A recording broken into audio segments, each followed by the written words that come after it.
Hello，大家好，我是静。今天的影片呢，我想继续的和大家来讨论一下这个二大爷与这个悉尼奶爸相互举报的这个事件啊。然后呢，还想延伸性的和大家去谈一谈中国人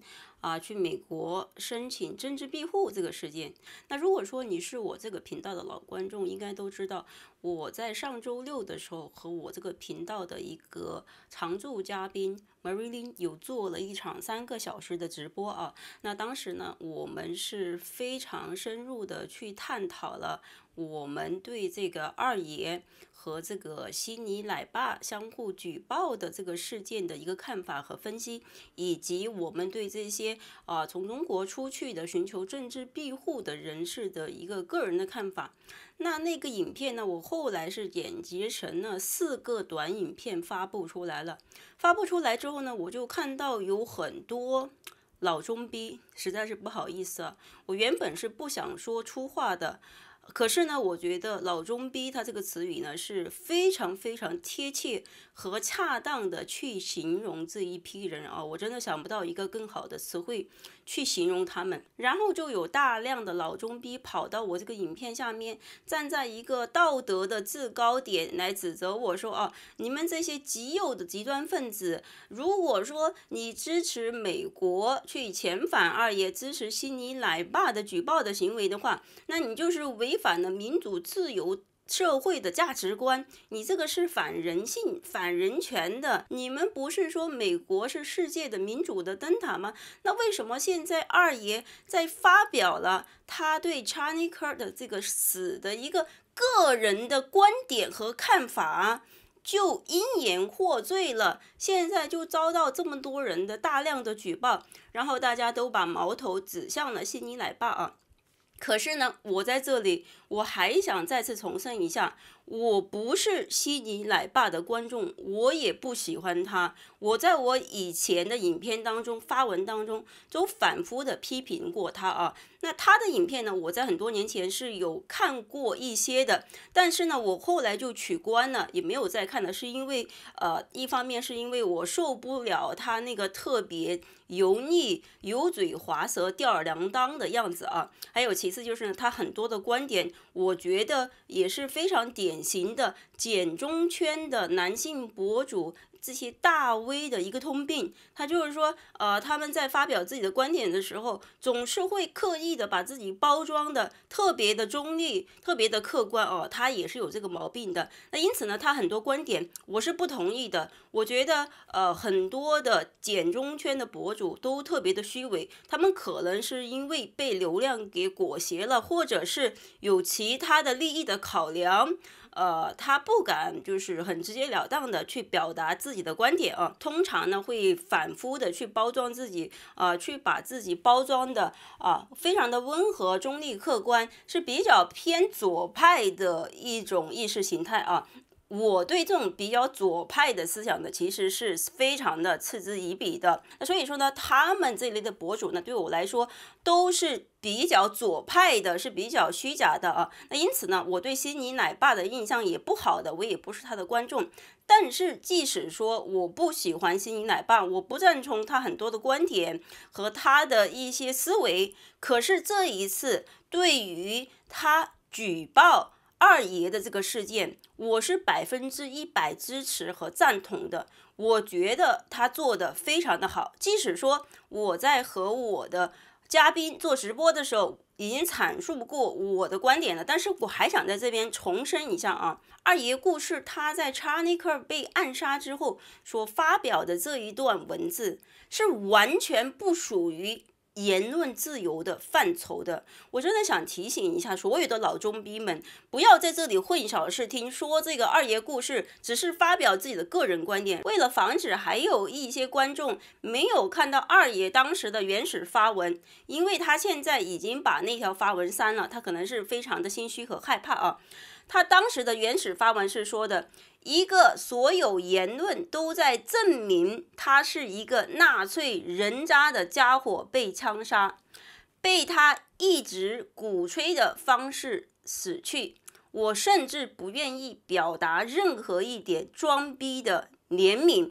这是二爷故事当时的原始的发文，他直接就把查尼克给定位成了一个极端的纳粹分子，说他被暗杀是以他自己鼓动的方式去死的，他觉得这样的人渣，这样的极端分子是不值得同情和怜悯的啊。OK， 首先就是我也不是查尼克的粉丝，即使说我有时候会看一些他的影片，他会到很多的大学去公开的和这些大学生公开的辩论，很多时候是非常的精彩啊，我是非常的佩服他的临场发挥的一个能力和思辨能力啊。可是呢，他有很多的观点我是不赞成的，譬如说他是同意美国的法律不允许打胎的这一个观点，我是不同意的，因为我觉得你作为一个人，你是有权利去选择你要不要生这个孩子的啊。他是一个赞同反打胎法的一个支持者，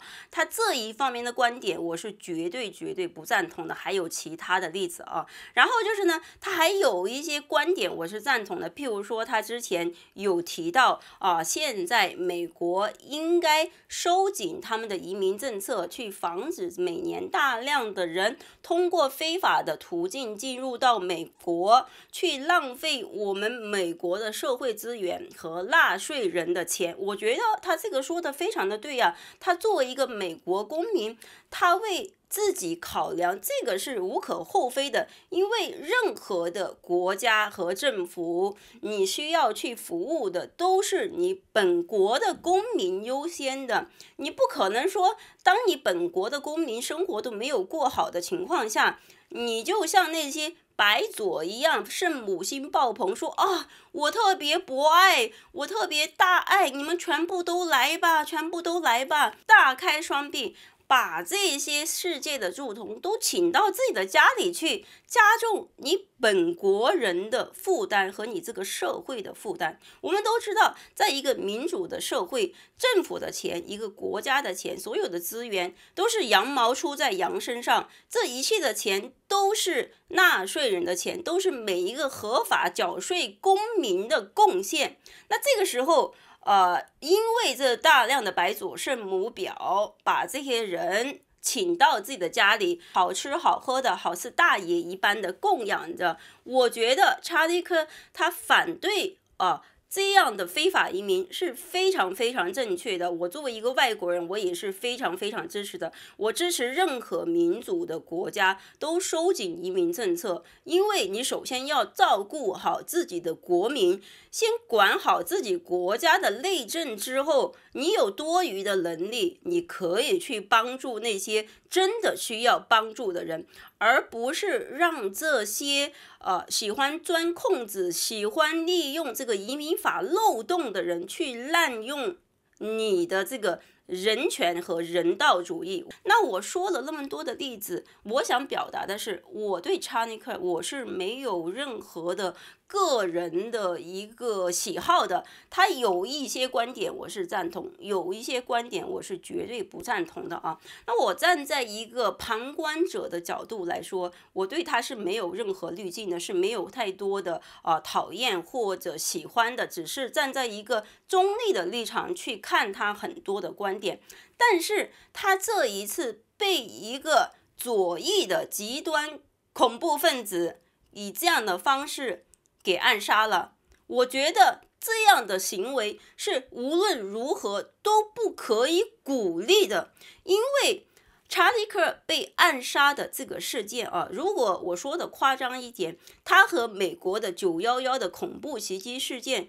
其实是没有太多区别的，它这个性质上是没有太多区别的。我们都知道，在一个民主的国家当中有不同的党派，我们以这个美国为例有这个民主党和共和党，有左翼，有右翼，有中间派但是现在大家在讨论，公开的去讨论，去表达自己的政治观点、政治诉求的时候，查尼克他不是一个政治家，他只是一个普通的民众，他只是一个 social media influencer，OK， 他不是一个政治人物他只是一个普通人。他今天因为他表达了自己的看法，很多的人给他打上了极端右翼的头衔，说他是一个极端右翼分子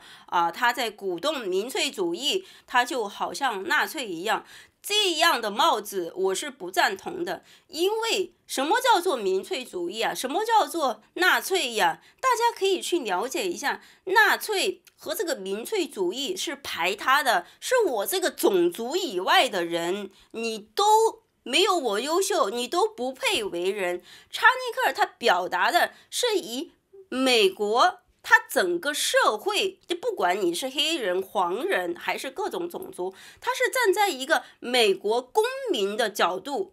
去发表他的意见。那假如说他表达了我白人优先，我白人至上，其他的人种和群体都比我们低一等，美国应该白人至上，这样的观点他才算是民粹主义，才算是纳粹的一个观点所以说很多人就混淆了，这个他是以一个国家的利益优先，这个没有任何问题，任何的国家都应该以自己的国家优先的，这个是一个国家建国立本的基本的原则和基石那所以说呢，现在有很多白左的或者中共的老中逼，就利用这样的说辞去道德绑架和情感勒索西方的社会，说的好像如果说你是民主社会的话，你就应该无条件的去接受这些老中逼，把他们请到家里去，像大爷一样对待，即使说他的价值观和美国的主流价值观是相悖的或者是他去鼓动极端暴力，鼓动极端政治，你也不可以批评他，因为你是一个民主的社会呀，你是有人权的，你是有人道主义的，你就不可以批评他。民主和自由和言论自由不是这种极端政治恐怖主义的保护伞。所以说这些老中逼这几天在 Twitter 上，在 YouTube 上已经划分成了两个阵营，一方是支持二爷的极端政治言论的，另外一方是反对的，是支持悉尼奶爸的那我说了那么多，我想说的是，查理克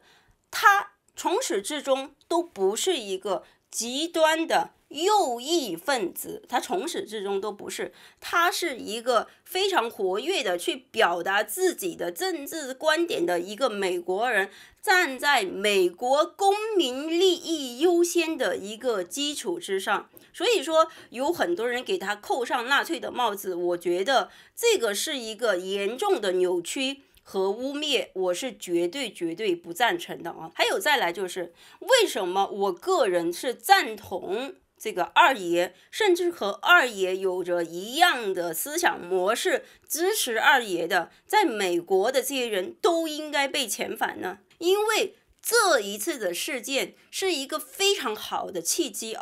就是让大家看清楚这些老中逼即使说在民主的社会就是打着政治庇护的借口跑到美国去寻求政治庇护，多年之后，这些人在他们的核心价值观上还是那个老中逼的德性没有任何的变化，他们只会利用民主自由社会当中的民主去腐蚀民主。这就是这一次这个查理克被暗杀的事件，其实也是一个很好的机会炸出来，在这个 YouTube 中文圈当中，这些所谓的反贼，所谓的懂得民主自由真谛的这些老中逼们，他们的真实的嘴脸。我觉得特别讽刺的是，有一些老中逼站出来站在道德的制高点理直气壮的去指责那些举报二爷的人，说这个悉尼奶爸就是一个红卫兵，说他的举报的行为很 low。 但是我想说的是，悉尼奶爸并不是第一个和唯一一个举报二爷这种行为的，最开始发起举报的，发现问题的不是悉尼奶爸，是在 Twitter 上面的美国公民。美国公民发现这个从中共国逃出来的申请了我们美国政治庇护的难民，居然在这个事情上发表了这么极端的言论，他已经不是极端的言论，是鼓动政治暴力的言论，是美国公民先发起的一轮举报，后来悉尼奶爸才把这个他的发文翻译成了英文，然后也去举报他了。我觉得悉尼奶爸在这个事件当中，其实他是变成了一个牺牲品，他就被这些人集体而攻之，因为他是在简中圈第一个说我要去举报二爷这样的行为的人那他现在呢就变成了一个牺牲品有一些老中逼为二爷去辩护说我不赞同你的观点，但是我誓死捍卫你发表你的观点的权利。我觉得他这句话用错地方了，他这一段话应该用在 Charlie Kirk 身上，因为 Charlie 他在发表自己的观点，现在他被极端左翼人士给强行的删除了，直接就把他暗杀了。这个是什么行为呀？这个是捂嘴的行为呀，这个是灭口的行为呀我不同意你的观点，所以说我要把你杀了。而且这个凶手他杀了查理之后，他还觉得自己做了一个非常神圣和正义的事情，这个可见这个人被这种极端思想洗脑洗得多么的彻底，多么的严重他把这种政治的极端的思想已经凌驾到生命和人性法律之上了。他做这样的极端的暗杀行为，不单单是一个极端恐怖主义的行为，还是凌驾于人性之上的。很多的中文圈的观众，他们看到的只是表象，说二爷发这种极端的言论没有人性，没有道德。其实已经不是没有人性，没有道德了，他这个就是赤裸裸的鼓励这样的极端政治暴力极端分子。这个在任何的国家都是不可以接受的，因为民主的真谛是什么？是我们观点不同，我们不同的党派，但是我们可以公开透明的去发表，去阐述自己的观点，我们可以在不同的观点之下去进行理性的逻辑的讨论。但是现在这些极端分子就出来直接以暗杀的方式把人家捂嘴了。那如果我们鼓励这样的行为的话，那左翼的右翼的相互残杀，大家都不站在一个理性的角度去讨论自己的政治观点，大家都拿起枪然后互相开火，那这个世界就大乱了。那这个世界到最后就变成了一个军阀的世界了，这就不是民主的世界了。如果是那样的话，那和中共就没有区别了，因为中共它就是一个枪杆之下出来的政权。因为中国人没有枪，所以说他有枪，他就拿这个枪指着你的头，然后你不得不服从他那如果说现在美国他也这样我不喜欢你的言论，我就把你毙了；你不喜欢的言论，我也把你毙了。那如果按这些老中逼的思维逻辑的话，那这些极端的右翼的分子可以去杀左翼的，那左翼的也可以去杀右翼的，那最后整个社会整个国家会变成什么样呢？那就不是民主社会了，那就是一个极端暴力一个恐怖主义的一个社会了所以说这些老中逼就是连最基本的就事论事理性的去倾听的能力都不复存在了。他们反正就是一口咬定这个二爷他发表这个鼓动政治极端暴力的人的言论是言论自由，说应该捍卫他发表自己个人言论的权利。有很多老中逼在推特上发文极力的支持二爷，说这个悉尼奶爸举报他是一个错误的行为，说即使说二爷发表了不当的言论，他也不应该被遣返他也不应该这样被举报。举报在这个民主的社会当中和中共国红卫兵式的举报是不一样的。在一个民主的社会当中，我举报你是因为我觉得你的行为会危害到其他人，或者是会危害这个社会，我感到不安，所以说我觉得我应该让相关部门，让这个政府知道一下啊，大家去看一看这个人到底有没有问题。在一个法治的民主的社会啊，举报是没有任何的问题的，举报了你也并不代表你就会被诬陷，你就会被判刑，那只是中共人治社会的游戏规则。在法治的社会当中，即使说你被很多人举报了，相关的部门啊，比如说这个美国的移民局 FBI， 他去看一下你，他去重新核查一下你二爷。如果说你真的没有问题啊，你不是中共间谍啊，你也没有就是去鼓动这种极端政治暴力分子的倾向啊，你只是因为你一时冲动或者一时口无遮拦发表了这样的言论的话，那我相信人家也不会遣返你，也不会治你的罪的，因为民主法治社会一切的罪行都是要有法可依的，而不是我随便给你安一个口袋罪，比如说中共国的寻衅滋事啊，这样的罪名就去治你的罪，因为我看你不顺眼，因为你是一己分子，在法治社会不存在这样的问题，所以说我就不明白这些老中逼们他们在怕什么。那唯一的解释就是他的屁股本来就是不干净的，他经不起查，他害怕，所以说他觉得人家对他的举报行为是一个莫大的威胁。在民主社会当中去举报一个危险人物，可能给社会带来危险的人，是每一个民主社会的公民都应该做的事情。这个叫做守护民主，守护你的社会的安定和谐。如果说大家都事不关己，各扫门前雪，像中共国那样走在大街上，老人摔倒了，没有人敢扶啊，因为你扶了之后，法官会说，如果不是你撞倒的，你为什么要扶呢？所以说，这个就是典型的老中逼的思维啊，就是自扫门前雪，觉得悉尼奶爸和其他的合法的美国公民去举报二大爷和这些支持二大爷的人是红卫兵的行为，这个是完全是混淆视听。因为中共国的红卫兵的举报，它不是实名的，不是公开的，就是他去打小报告，他在背后捅你的刀子，你不知道是谁捅的，这个叫做红卫兵啊。而且红卫兵的举报，他是为了从这个举报当中获得他的个人的私人的利益。但是在文明的社会，在民主的社会，大家去举报这个人不是为了我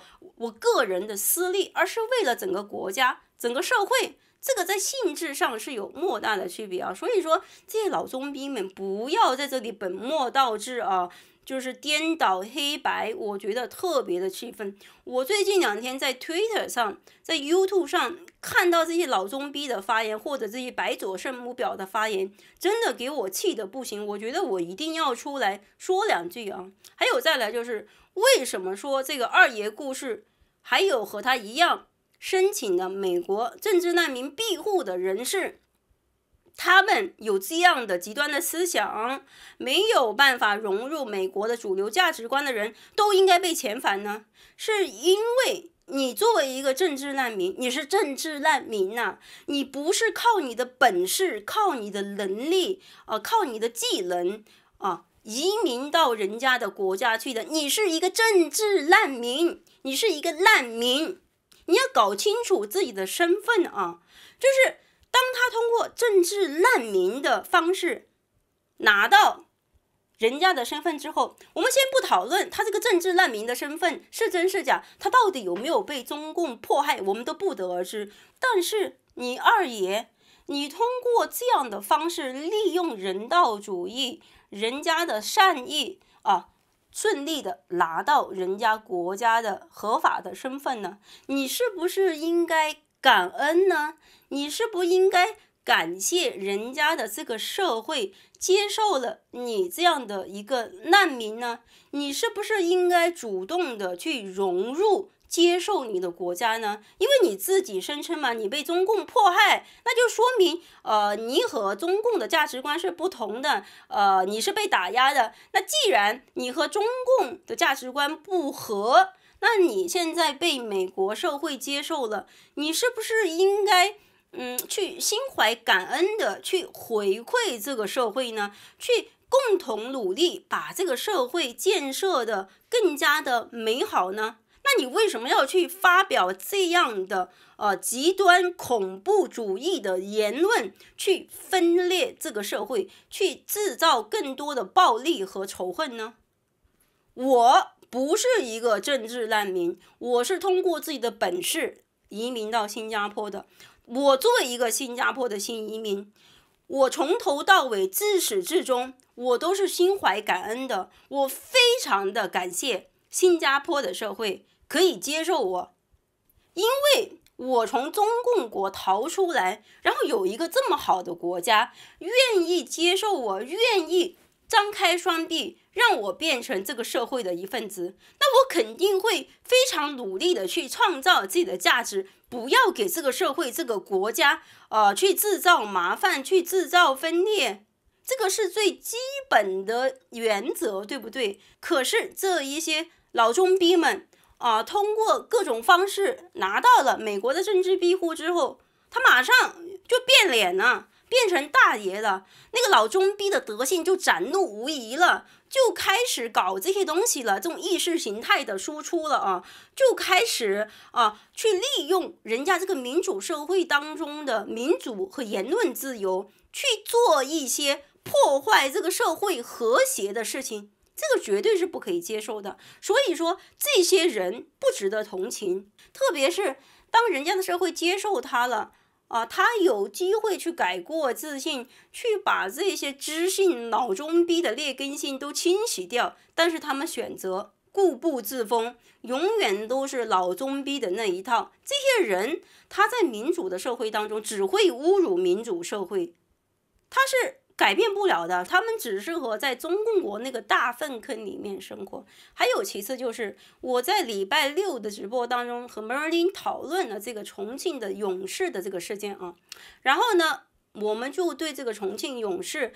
他做这个反共的行为的这个事件的本身的初衷和目的有一些小小的质疑我们就觉得他做这个事情的初衷和目的就是为了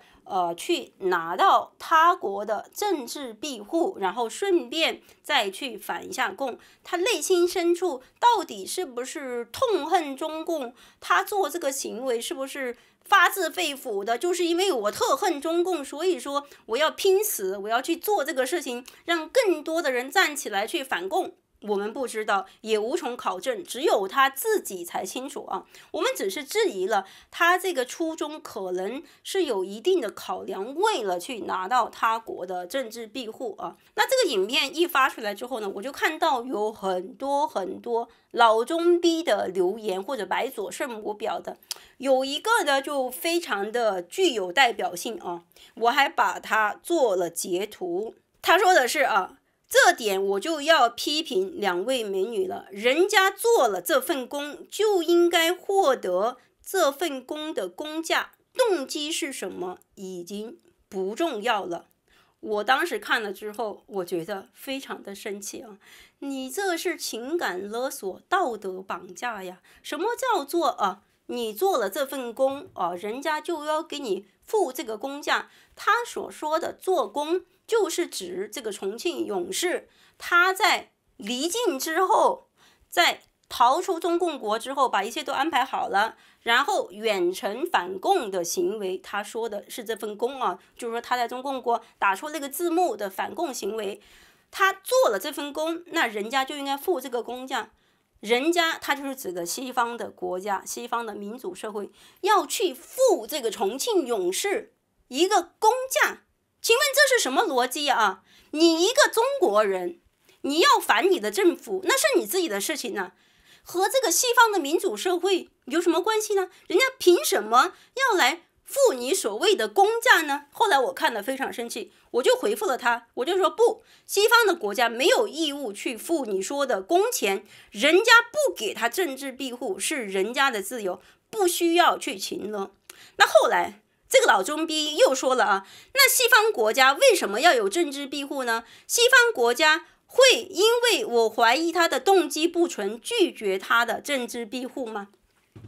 这就是一个典型的老中逼的思维模式啊，就是站在一个道德的制高点去绑架、去勒索人家。他说，那如果说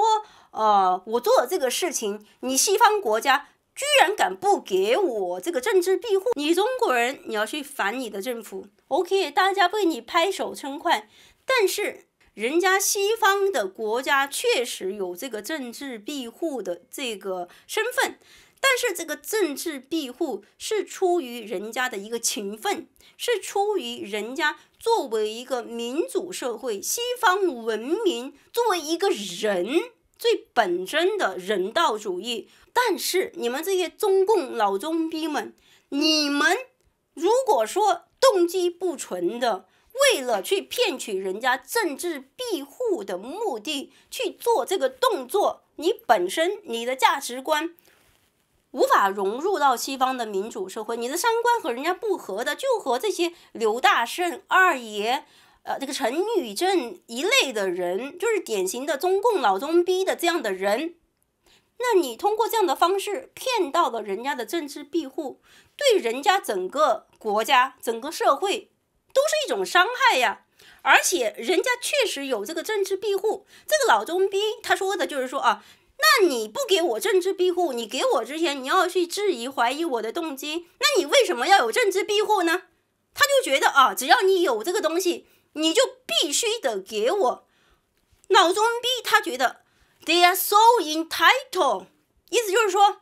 你必须得给我，你给我是你的义务，是你的责任，你不给我，那我就要谴责你，这没人性啊，你这个十恶不赦的社会啊，你是什么民主社会啊，你不民主啊，没有人权，没有人性。他现在就是说把人家的一个出于人性、情分、人道主义的一个考量当做人家必须要履行的责任，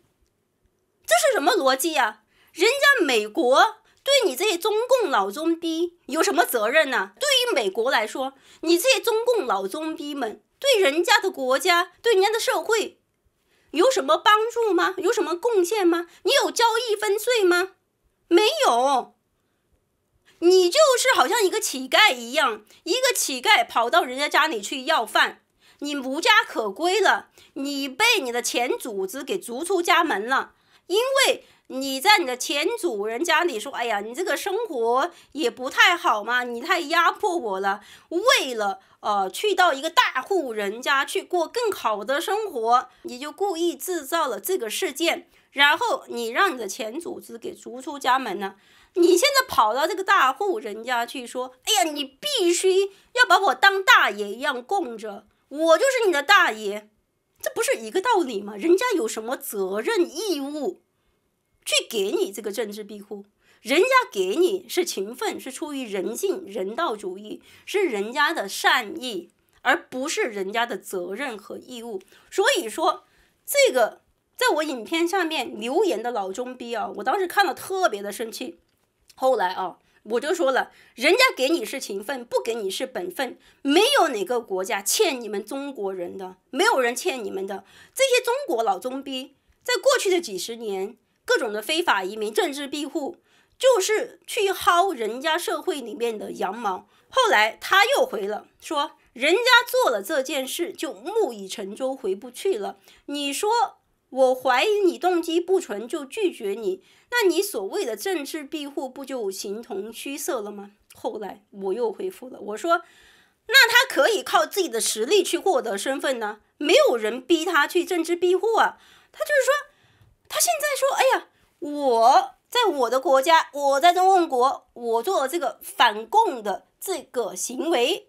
那我现在到了西方的民主国家，你这些有政治庇护的国家就必须的，这是你的责任，你的义务，去给我这个政治庇护。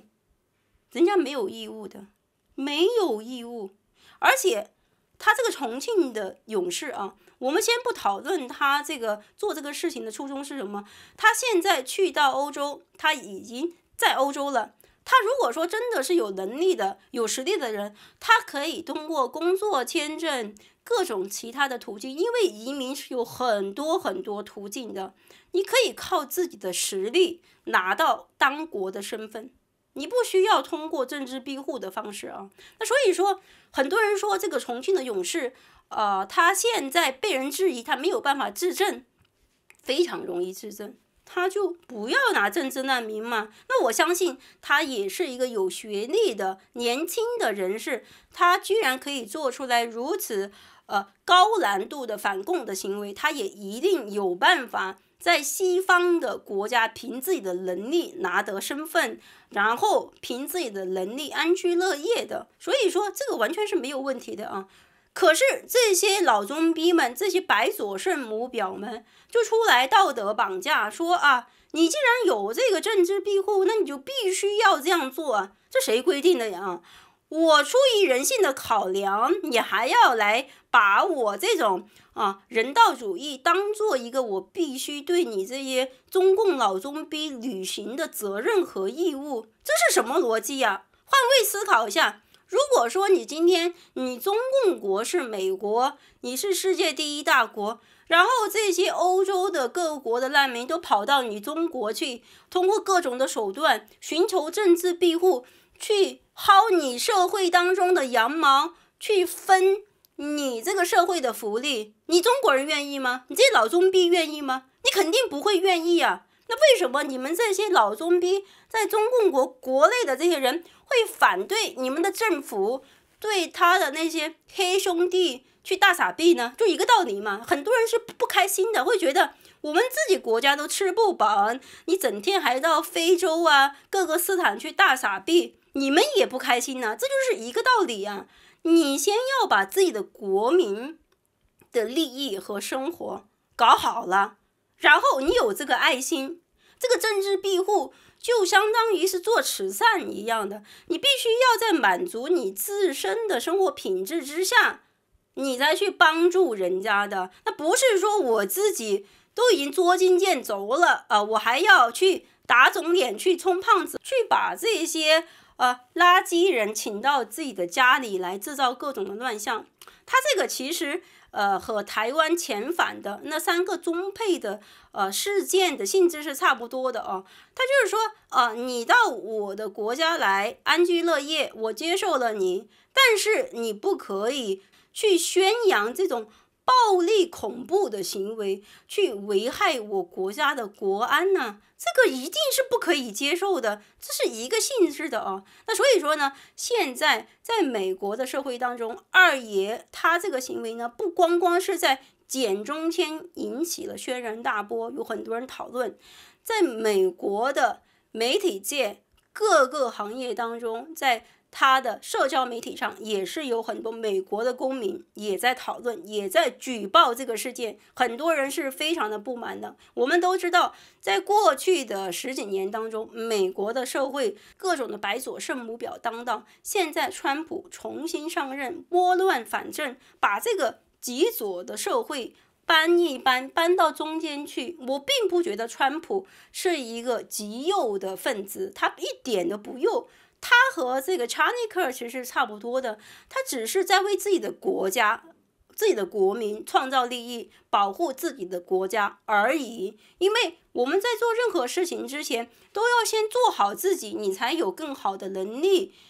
去帮助其他人嘛。那现在美国内部因为这样大量的政治难民、各种的非法移民，给美国的社会带来了非常沉重的包袱和负担，这个时候一定是时候要去清一清了那因此呢，我真的是非常期待美国的移民局和川普政府最终会如何的去处理二爷和像二爷这样的一个巨大的人群。我个人是非常的赞同二爷他这样的人被遣返回中共国。还有一些老中医说啊，其实也不需要遣返，你可以起诉他啊，就是让他去坐牢或者去治他的罪。可是我觉得真的没有必要。为什么没有必要？首先就是他移民的方法不是通过自己的实力移民的，他是走了捷径的，他是利用政治难民的身份。政治难民本来就是一个难民嘛，你不是通过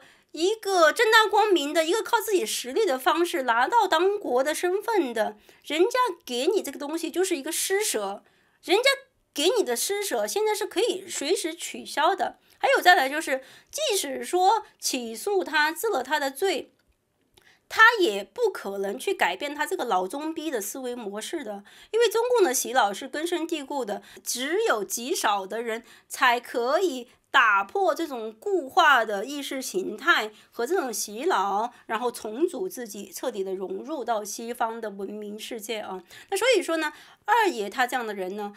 他是中年之后通过政治庇护跑到美国去的，他和这个王志安和全部的人吧，就是通过各种方法跑到海外去，然后去拿永驻或者去拿他国的公民的人都是一个德性，他们永远都是混的中文圈，永远都是无法融入当国的主流的社会的。还有其次就是他二爷故事，他也不是美国公民啊，他还是拿着中国的护照啊，他还是一个 Chinese national， 所以说美国当局是有权利取消对他的政治庇护，给他的施舍的，这个不是人家的责任和义务，他也不是一个美国公民。那因此，把一个在美国通过不劳而获政治庇护的方式获得美国绿卡的人，同时发表了极端政治暴力鼓动言论的人，中国人送回他的祖国，这个没有任何的问题呀。这个合情合理啊，而且我觉得二爷他也适合中国的环境，和他的思想是非常的匹配的啊。以上是我对这个二爷以及这个美国的政治庇护上的漏洞的一个看法，也欢迎大家来说一说你对此事的看法。好了，以上是今天全部的内容，我们下期见，拜拜。